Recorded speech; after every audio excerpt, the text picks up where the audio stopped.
Hola, ¿qué tal? Soy el profe Crugnola de la técnica 6. Hoy vamos a ver un poco más en profundidad y como apoyatura del material gráfico que se les envió, lo que es la línea del PLC que vamos a trabajar en la escuela.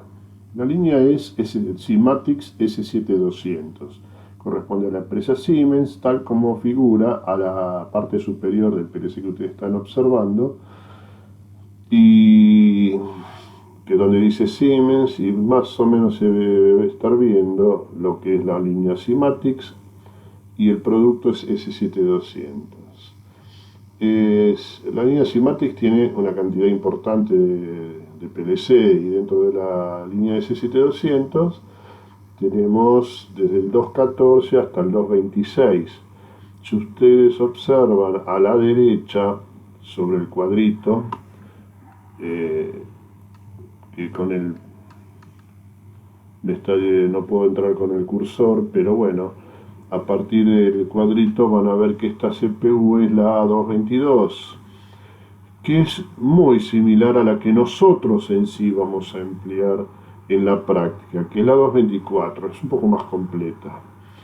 El PLC físicamente es igual, tiene funciones muy parecidas y luego con los simuladores vamos a ver y vamos a trabajar directamente sobre el 224. La línea, entonces dijimos, la línea de PLC es S7200.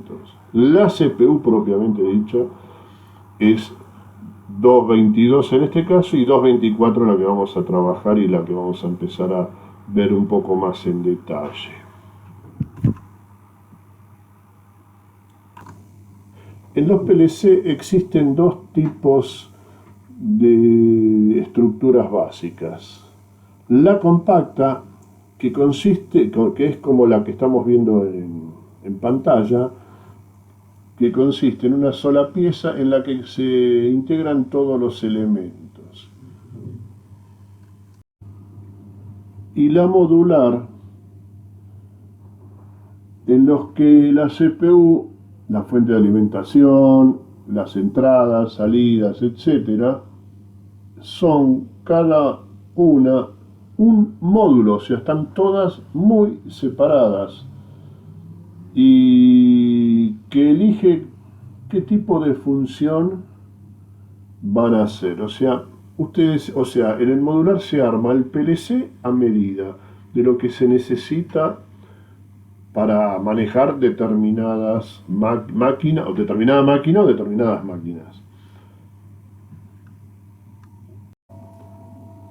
Para las estructuras modulares, lo que se dispone es la posibilidad de colocarlas sobre un riel, como está marcado en la flecha, ustedes marcado en la flechita, que se llama riel DIN. Se lo conoce como tal porque, bueno, se utiliza las características de la línea alemana. La palabra es DIN en mayúscula, es todo así como nuestras normas son las IRAM, las alemanas son las DIN, famosas normas DIN. A continuación vamos a ver la arquitectura de cualquier PLC, ¿no? O sea, en realidad los PLC en sí, la arquitectura es muy parecida, pueden cambiar las partes tecnológicas. Normalmente tenemos la sección de entradas, la sección de salidas y la unidad central de procesos, que es propiamente la CPU. Todo eso está incorporado en los compactos, en uno solo, y en los modulares separados, de acuerdo a lo que vamos necesitando.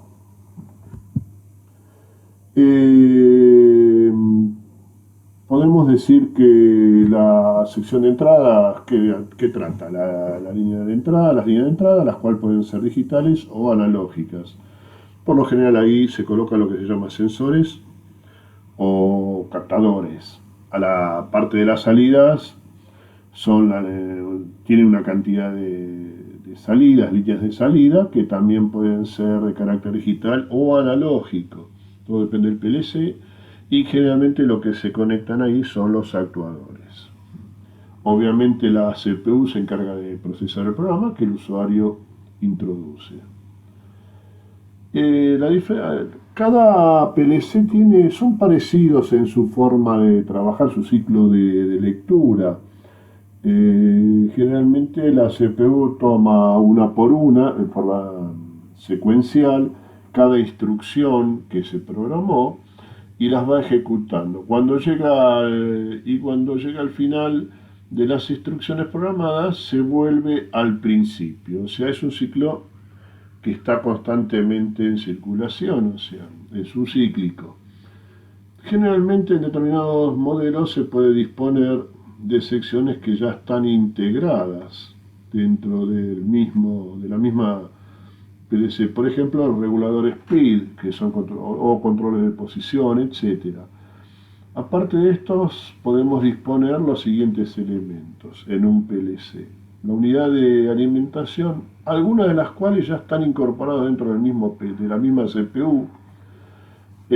Una consola de programación que nos permite entrar, introducir datos, modificarlos, supervisar el programa del usuario, etcétera.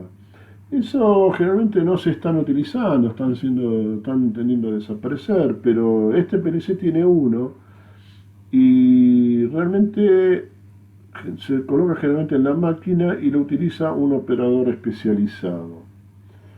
Es una especie de interfase que la vamos a ver en la práctica para que más o menos vean cómo funciona. Se está tendiendo a desaparecer porque ya prácticamente ese manejo lo hacemos directamente por una CPU, por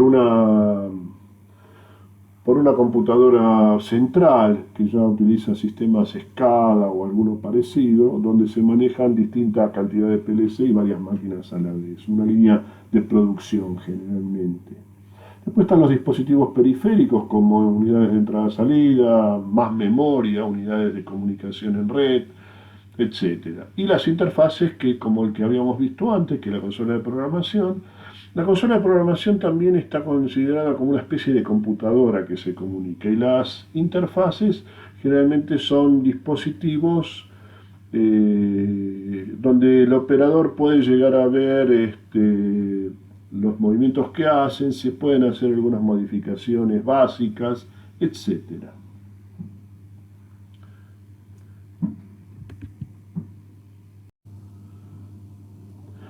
En una palabra, lo que podemos decir con respecto de la CPU, que es el corazón del sistema, obviamente. ¿Para qué sirve o qué funciones tiene? Y la de ejecutar el programa del usuario, vigilar los tiempos de ejecución del programa. Generalmente eso lo conocemos como perro guardián o watchdog en inglés. También crea una imagen de entrada, o sea, a ver, nosotros le mandamos una señal. ¿Por qué imagen? Bueno, la computadora ve una imagen particularmente y la va revisando. Cada vez que pasa el ciclo, revisa primero las imágenes de entrada, vamos a ver cómo es el ciclo de trabajo, ve qué imágenes hay a la entrada, cuántos tienen un 1, cuántos tienen un 0, qué tipo de señales hay, y las procesa. Y después la CPU, una vez que procesó esas imágenes, lo que hace es crear unas imágenes de salida que hacen que la salida en sí, cada elemento, cada salida particular, después vamos a ver bien cómo se distribuyen, tenga sus unos y ceros o lo que corresponda como señal a la salida, cosa de que ya está interpretado. Siempre vamos a tener por lo general señales digitales, lo que pasa que después tenemos conversores que hacen que, o sea, la CPU en sí solo lee digitales. Internamente después hay elementos que lo que hacen es que cada señal analógica la transforman en digital y viceversa, cuando salen, cada señal digital la convierten en analógica si es necesario. Obviamente también lo que hace es chequear cómo va el sistema para avisar al usuario si hay algún inconveniente o no.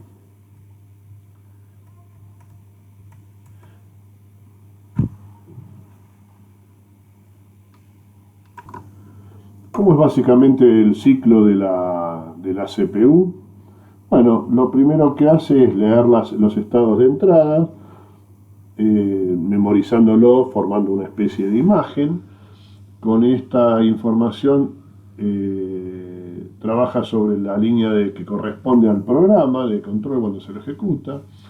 Y de acuerdo a la lógica que ustedes tienen en el programa definido, o sea, de la instrucción que ustedes pusieron en determinadas, va modificando lo que corresponde. Como ustedes ven, normalmente lo que se emplea, nosotros hemos empleado sistema ladder.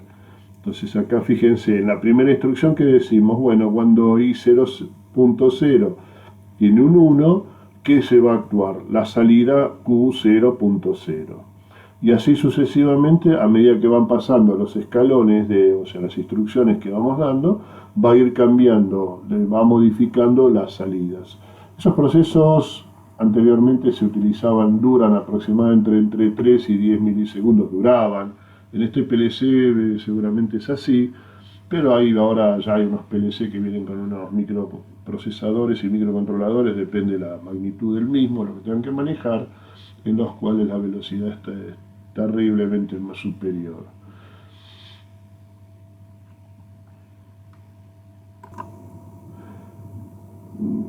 Recordemos que tiene una serie de memorias internamente, en realidad trabaja todo en un solo bloque, pero tiene distintas separaciones, donde está la memoria de programa, la memoria de datos, la memoria propiamente del sistema y una memoria de almacenamiento. Y con respecto a las unidades de entrada y salida, si bien tiene entradas analógicas y digitales, recordemos siempre que la CPU, el procesador en sí, solo lee, o sea, tiene lectura solamente binaria, o sea, digital. Por lo tanto, las entradas analógicas o bien las digitalizamos antes de entrar al PLC, o si este ya tiene la posibilidad, la mayoría hoy de los PLC importantes lo traen, la digitaliza internamente el PLC antes de ir al proceso de señal. Que se entienda, siempre lo que es el procesador lee solo señales digitales, unos y ceros. O sea, tiene que ser preconvertida la señal analógica para poder leerla en señal digital. Cuando sale, la señal va a ser digital, y si nosotros necesitamos hacerla analógica, hay dentro, o bien dentro de la propia CPU, o bien externamente a esa señal, después la tenemos que transformar en una señal analógica por medio de un conversor. Con respecto a las interfaces, por lo general los PLC anteriores o bien se comunicaban por un sistema propio, por un teclado, generalmente también se puede hacer por vía de una PC, y para ello habitualmente existe lo que se llama un puerto serie de entradas y salidas, que se llama RS, que es del tipo RS232, que es un protocolo, que generalmente es el protocolo típico del puerto serie, y que a través de esta línea por lo general se manejan todas las características internas del PLC.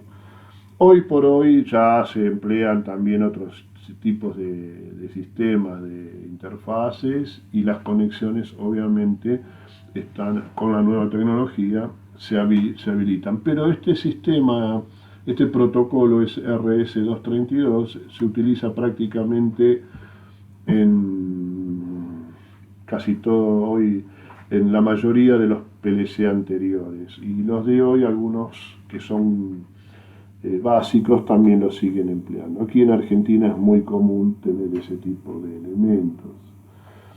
La consola de programación de la cual habla el apunte tiene una forma de calculadora, es como una especie de computadora convencional en la que nos permite ingresar los datos o programar. Hoy por hoy prácticamente no se está usando, es muy raro, salvo que tengamos elementos específicos para la misma. Hay PLC que lo utilizan y PLC que no. Lo más normal es comunicarse vía computadores, PC o computadores que ya están preparados para tal fin, que no difieren mucho de las que nosotros conocemos, pero bueno, soportan determinadas condiciones que tiene una industria que las computadoras comunes no lo hacen.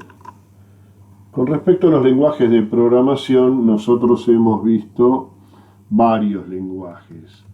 El PLC Siemens, en particular el que vamos a ver, S7224, en sí se maneja con una IDE, que es una interfaz de desarrollo gráfico que ya está preparada, que nos permite comunicarnos ya sea por el sistema famoso ladder o por la lista de instrucciones o también por funciones lógicas.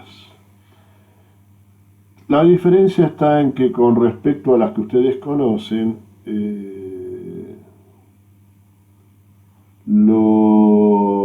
como es alemán el sistema, el PLC, está justamente las abreviaturas están en ese idioma.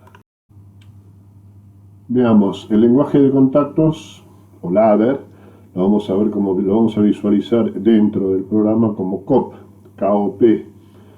El lenguaje que corresponde al listado de instrucciones lo vamos a conocer como AWL y visualizarlo como sistema de bloques lo vamos a conocer como FUP. Hay un punto en que vamos a ver lo que es variables de estado. ¿Qué es variable de estado? Bueno, supongamos que tenemos un ascensor tal como lo dice el ejemplo. Un ascensor no siempre está en el mismo lugar. Supongamos que tenemos 10 pisos y ese ascensor está detenido en el piso 5 y nosotros estamos en la planta baja. Entonces, ¿qué tenemos que tener en cuenta? Bueno, tenemos que ver los sensores que marcan que ese ascensor está en determinado lugar y que nosotros estamos llamando de tal lugar y queremos que el mismo venga hacia nosotros. Bueno, dentro de eso tenemos las variables de estado, nos están diciendo que en el momento que nosotros pulsamos para que el ascensor venga, en ese momento el ascensor requiere ese lugar. Cuando el mismo llega al piso, a la planta baja, que es en el momento que estamos, si se abre las puertas y nosotros entramos, vamos a querer ir a un piso determinado. Supongamos que el piso 8. Claro, cuando nosotros pulsamos el 8, las variables de estado cambiaron, porque ya el ascensor no está más en el 5.º piso y el ascensor no tiene que bajar, tiene que subir. Entonces, las variables de estado han cambiado. Y al pulsar estamos ingresando una nueva variable. ¿Qué le está indicando al ascensor? Que de acuerdo a donde está marcando la variable, en vez de bajar va a tener que subir. Bueno, todo eso se refiere a lo que es variable de estado. Otra cosa que tenemos que tener en cuenta cuando vayamos a programar es que el estado de la señal. Señal, nosotros cuando hablamos de señal binaria, ¿qué hablamos? De unos y ceros. Pero justamente la palabra binaria dice que es un doble estado. O puede ser que haya tensión o no haya tensión. Que esté activo o que esté desactivado. O que esté desactivo, como puede llegar a ser también la palabra. Entonces, nosotros siempre tenemos que tener en cuenta el estado en que está la señal. O sea, el estado es un 1 o tiene un 0. Esto también vale para las variables. ¿Está activo o está desactivo? ¿Y por qué tenemos que ver no solamente los unos y ceros? Porque nosotros cuando vayamos a ver el tema de programación, vamos a ver que tenemos un sistema como el que vamos a ver ahora. En esta gráfica observamos que tenemos distintos estados de señal. Si yo tengo... ¿Cómo va esto? Bueno, nosotros tenemos interruptores que son normalmente abiertos, eso lo vieron ustedes en cuarto año, y los que son de normal cerrado. Normalmente el normal abierto es un estado directo, normalmente tiene un 0 y si se lo pulsa, o sea, si lo activo, es como que le estoy colocando un 1. Obviamente cuando lo activo, la se cierra el circuito, circula la corriente y obviamente va a indicar que tiene un 1. Por el contrario, en el normal cerrado vamos a observar que la corriente está constantemente circulando, por lo tanto hay tensión. Y si hay tensión y yo abro, depende de lo que yo haya programado, a la salida voy a tener un estado de señal igual o distinto, depende de lo que yo haya programado. Pero si lo vemos de este bloque, y suponiendo que esto es un circuito directo, el normal cerrado va a estar conduciendo constantemente, ahí voy a tener los 24 volts que corresponden a la fuente de alimentación, y en el de arriba, que es el de estado normalmente abierto, no voy a tener ninguna tensión ni a la entrada ni a la salida, o sea, la lámpara en sí no se va a encender.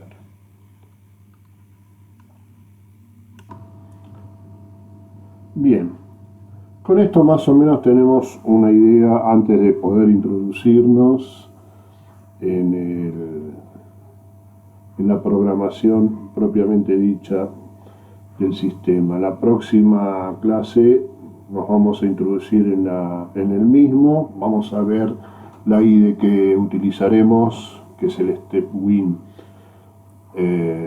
7, que nos permite trabajar directamente con este PLC y que es muy útil, y van a ver que tiene sus características. Nuestra programación la vamos a hacer en base a ladder y van a ir viendo las posibilidades de traducirlo directamente, que es lo que nos permite este entorno de desarrollo, de una forma bastante directa, sin necesidad de tener que escribir una cosa o la otra.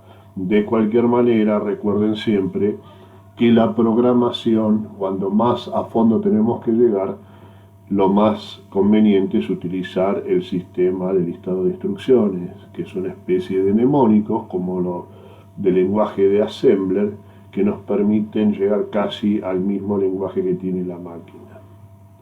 Nos vemos en la próxima clase.